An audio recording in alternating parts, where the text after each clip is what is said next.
Okay, section 11.2 is limits and continuity for functions of several variables. We'll primarily focus on functions of two variables, f of x, y, and our limit notation is going to look somewhat familiar.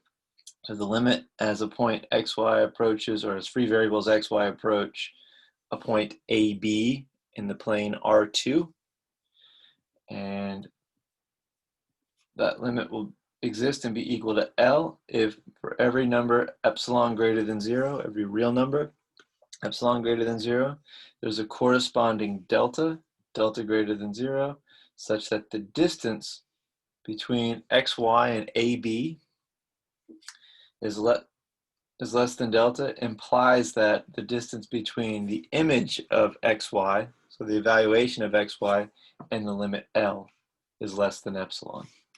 Okay, this is the same definition that you would have seen in Calc 1 and possibly reminded of in Calc 2, but only in terms of points in the plane rather than points on the real number line.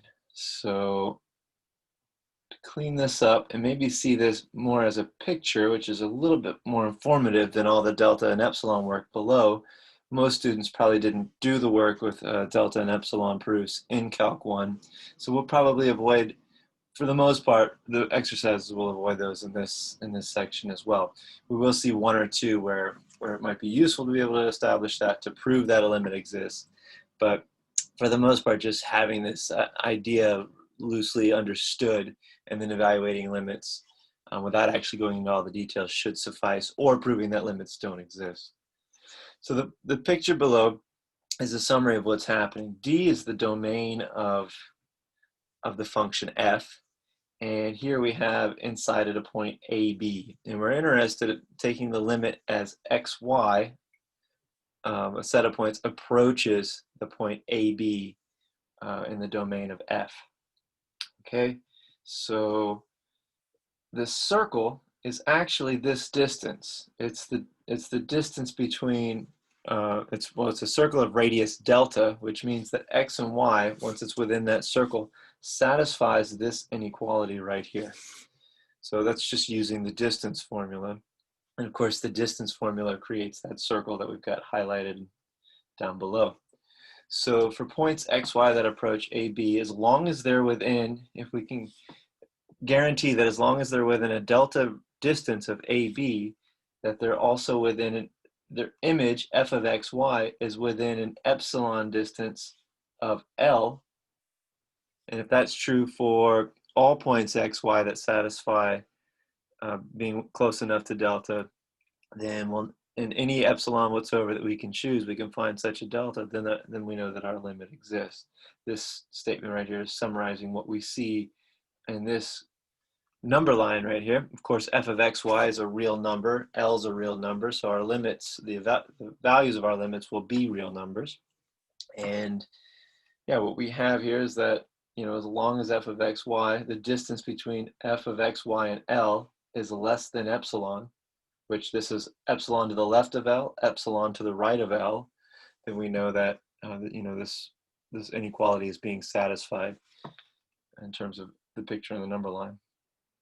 So the problem in 2 dimensions arises, well, versus 1 dimension. If you recall, in 1 dimension, x approaching a in 1 dimension was pretty straightforward. If we had that over here, if this was an a on the number line and we had to be within delta of a, we could only approach a from the left or from the right. And we did that quite a bit in Calc 1. A to the minus or a to the plus, approaching a from the left or approaching a from the right. Well, now that we have AB, there are infinitely many paths that we can approach AB from in 2 dimensions. Okay, so you can see that here. If we just imagine what path this xy might take to get to AB, we can draw all kinds of eccentric paths that would do that. Okay, something like this. It could take a straight line at it, could dance all around this curve and then go to it. Could really be a mess. So there are a lot more things to consider in this situation. It's actually kind of easier most of the time to show that this limit does exist, if in fact it does through this definition, On the other hand, if the limit doesn't exist, most of the examples that we'll see in the exercises that we'll look at will have pretty simple methods for proving that the limit does not exist. In other words, if you can find two different paths for which xy approaches ab, however, if they approach different limits, different L values, then we'll know that if one path approaches one L and another path approaches another L, which are different in value, then we'll know that the limit doesn't exist because we're still approaching the same point, but we're getting different limits. It's a non-unique situation. It's like showing that the left-hand limit is not equal to the right-hand limit, as we did in Calc 1. It's analogous to that, only we have infinitely many options of paths to choose instead of left or right. Okay, so that's just a summary of what's going on. The book has some more details and some nicer pictures that you might want to check out. And it also shows this situation in 3 dimensions, which is a little bit harder to draw here in the notes. It's not necessary, but it could be helpful to understand the situation. Okay, so first 2 examples here. We're asked to evaluate each limit or show that they do not exist. So I'm going to rename the limit right away as L, just so I have a good handle on it. And it says xy approaches 0, 0, so the origin of this rational function right here. Remember, a rational function is a polynomial divided by a polynomial. And that's exactly what we have in this case. Now, one of the most common things to check, what if we approach the origin along the x-axis?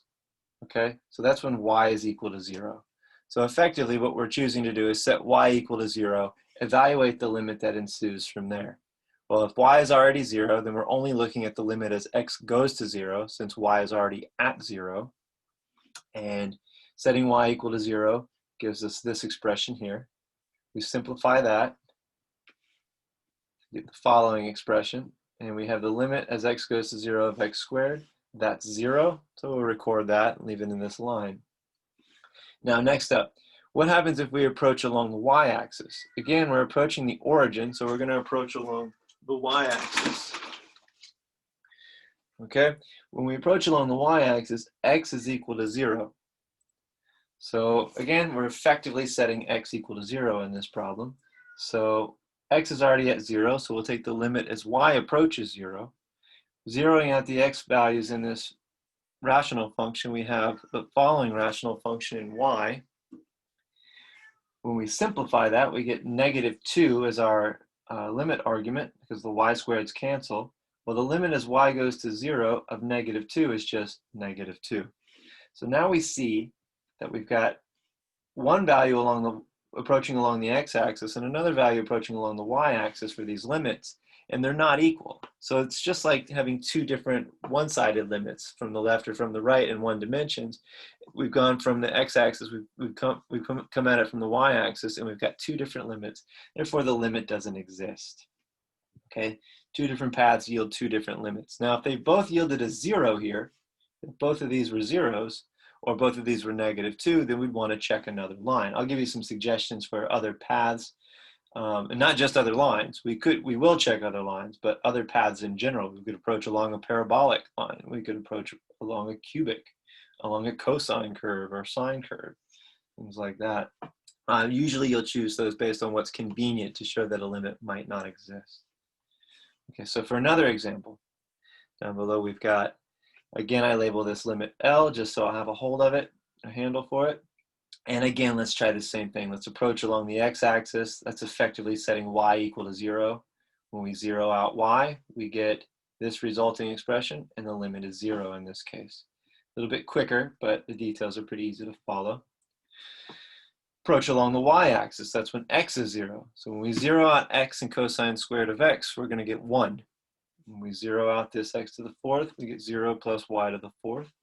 The result of that is this limit as y goes to 0, and the result of that limit is just 5.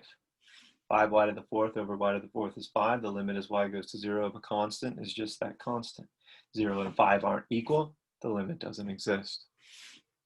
Okay, so both of these examples had in common the fact that we approach along the x-axis and along the y-axis and we get different limits. That won't always be the case. So they're the 2 correct starting points, I would say. But if we're looking at a function and taking the limit as xy goes to 0, 0, then what we'll want to do is consider other paths after we approach along the x-axis or y-axis. If those checked out to be consistent, if these two were the same in both these examples, then we'd record what they were and just keep track of it. And we look at y equals x. When we have y equals x, what we would do is we'd go back into this and we'd replace all of our y's with x's, x to the fourth here, and this would be x to the fourth down here. Then we'd have an expression entirely in x. We'd take the limit as x goes to 0, and we'd see what that comes out to. If that matches the two above along the x-axis and y-axis, then we're still consistent. There's no reason to say the limit doesn't exist yet. So what we're really trying to do, for the most part, unless we think a limit does exist, is try to find a discrepancy along any one of these paths. Okay, so that's y equals x, and then other things to choose. Notice that the point 0, 0 is on y equals negative x. 0, 0 is on y equals mx, for m being an element of the real numbers. So m is any real number. That's a line through the origin. We could try any number of paths like that. If any two paths are different, then we know that the limit doesn't exist. Y equals x squared passes through the origin. X equals y squared, and then negatives of these. These are all different things that we'll choose or try when we have a limit as xy approaches the origin. For the most part, I think that's all we'll need to worry about. These are all the ones that will work in the set of exercises in this section. I believe that's the case. I worked through most of the problems to check. If anything does come up, you can get your questions answered through an office hour or one of our meetings. So that is the limit as xy approaches 0, 0 or anything else. When they don't exist, if they do exist and you suspect it, well, there are going to be some rules that we can use in order to just evaluate a limit and not worry about entirely proving it. In most cases that will work, some cases it might not. But remember, when a function is continuous, then it's really easy to evaluate its limit. The thing that you want to do when you have any limit, typically students want to plug in AB into that limit. Well, into that function to evaluate the limit.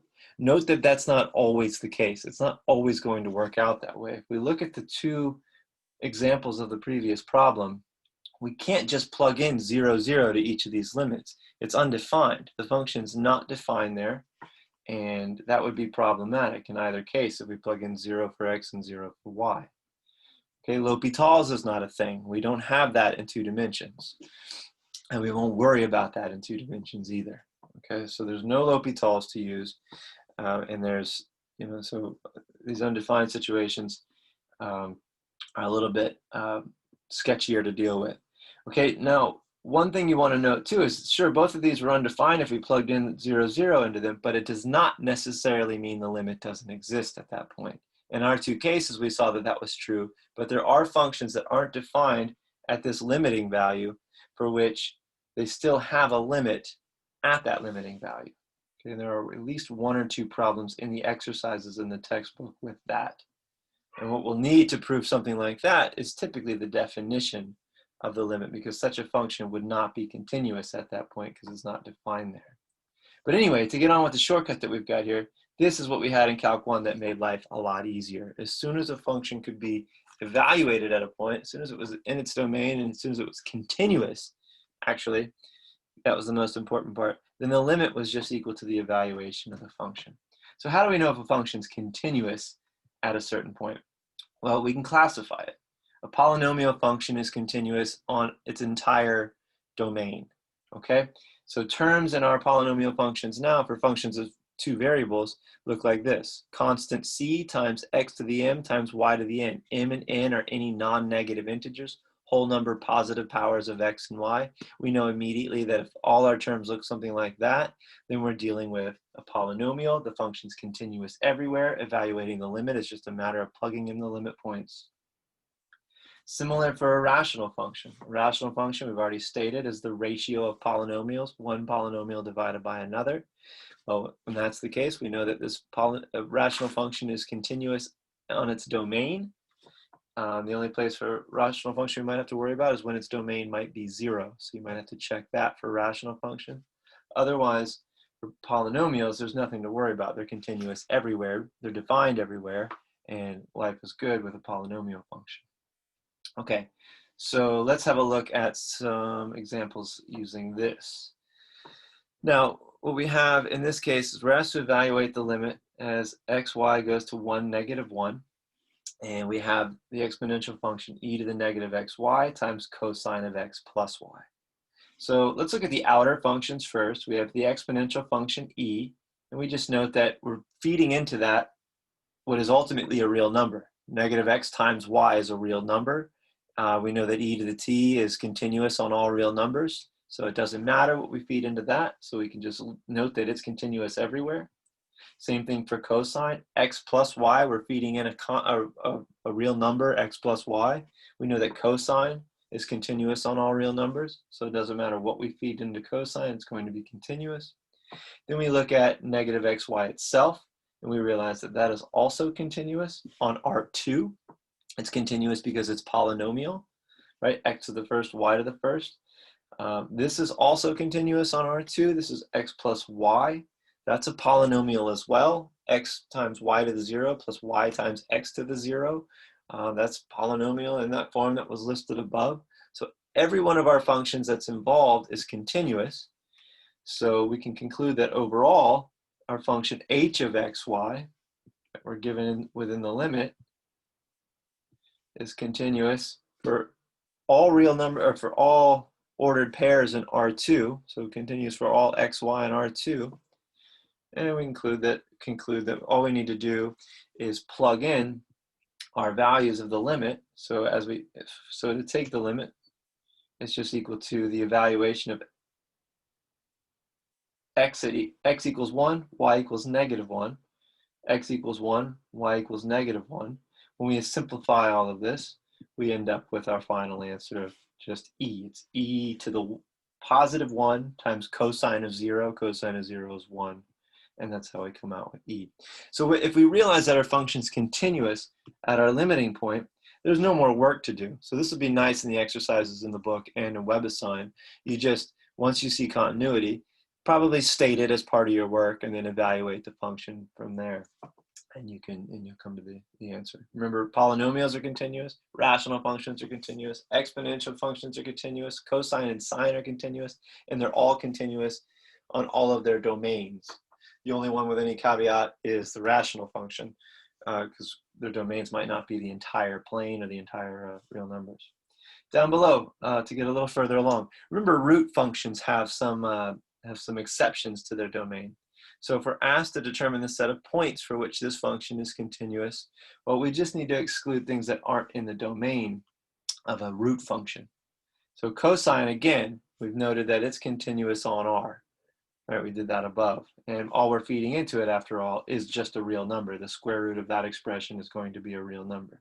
So cosine we don't have to worry about. Okay, however, we need to note when the input that we're putting into cosine is continuous. And that's just a matter of noting when the root function, square root 1 plus x minus y, is continuous. Well, the only thing we require, we know that that function is continuous on its domain, so we need to only find the domain of this function. Well, the domain is all the xy values such that that expression is greater than or equal to 0. The expression under the radical, 1 plus x minus y is greater than or equal to 0. Solve for y, and we have that y is less than or equal to 1 plus x.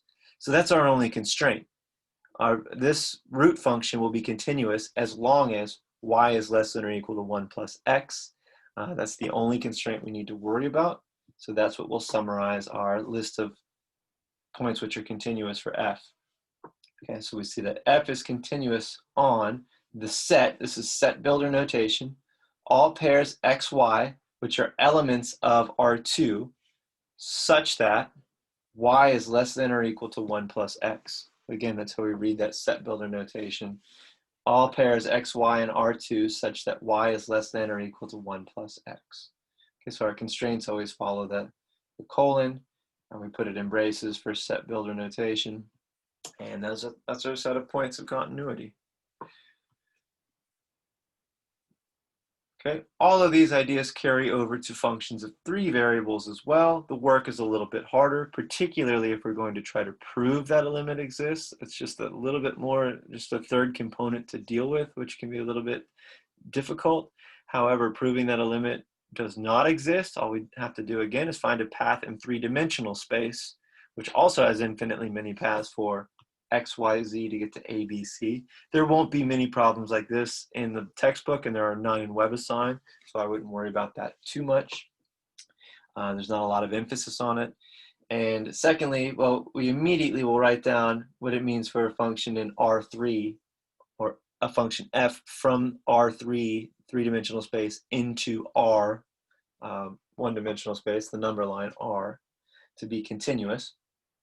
Okay, so f from R3 to R is continuous if its limit is equal to its evaluation at that limiting point, right? So it's essentially the same game that we played for functions of 2 variables, only now we have z to contend with as well. So this question asks us to determine the set of points for which the function is continuous. Again, once we know a function is continuous somewhere, if a limiting point on it happens to be in its set of continuous points, then we'll know immediately that we can evaluate its limit by plugging in those points, and the limit's then easy to come up with. On the other hand, we need to find that set of continuous points, and this is the only exercise we'll do for a function of 3 variables. There, again, aren't many in the textbook, and I don't think there are any at all in Webassign. But just so we're aware of this, this is how we'd handle this function. Which points are this function continuous on, or what are the set of points that this function is continuous on? So we see we have a root function, so we'll handle that. And it's continuous when y minus x squared is greater than or equal to 0. Essentially, it's continuous on its domain. It's true for any root function. And summarizing that, or solving for y, we see that it's going to be continuous in R2 so long as y is greater than or equal to x squared. So all the y values above the parabola y equals x squared, or on the parabola y equals x squared, thanks to this less than or equals. Okay, again, we don't need to know that geometrically, but it's nice to recognize it. Now, the second thing that we notice is we have a natural log of z. Natural log in all logarithms has some constraint for their domain. Otherwise, they're continuous. But we remember that the natural log of z is continuous on R whenever its argument is strictly positive. Z is greater than 0. It can't be equal to 0. It's undefined there. So we have to throw that out. It's going to be z strictly greater than 0. And we just put these two constraints together in our set builder notation. Both must be true, so we'll use an and between them to be logically correct here.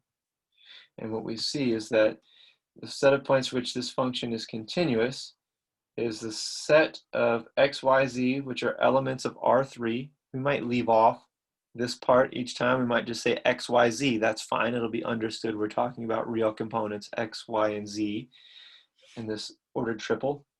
And then we've got such that y is greater than or equal to x squared and z is greater than 0 strictly.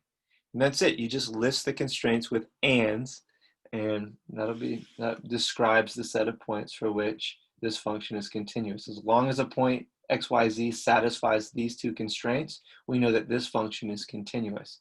If we were to be taking the limit of this function as x, y, z went to a point which satisfied these constraints, then all we would have to do is plug that point into the function and evaluate. Otherwise, we'd have to do a little bit more work to show whether or not the limit exists or not. Okay, so that's it for 11.2, limits and continuity. Some of these problems can be difficult, especially showing that a limit does not exist, or actually particularly proving that a limit does exist.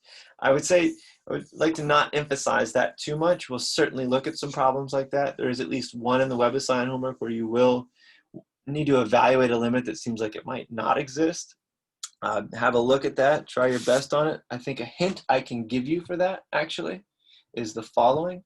So you might need to know the identity. X squared plus y squared is greater than or equal to 2xy, and x squared plus y squared is greater than or equal to negative 2xy. And each of these is converted into 1/2 x squared plus y squared. This is the more useful form that you'll need on one of the exercises in Webassign. And same here. And this will help get you through probably the hardest problem in the Webassign homework. So here's a Webassign hint. Okay, and I'll let you find that out on your own. If you have any questions, we'll meet in the meetings and in the office hours. Good luck.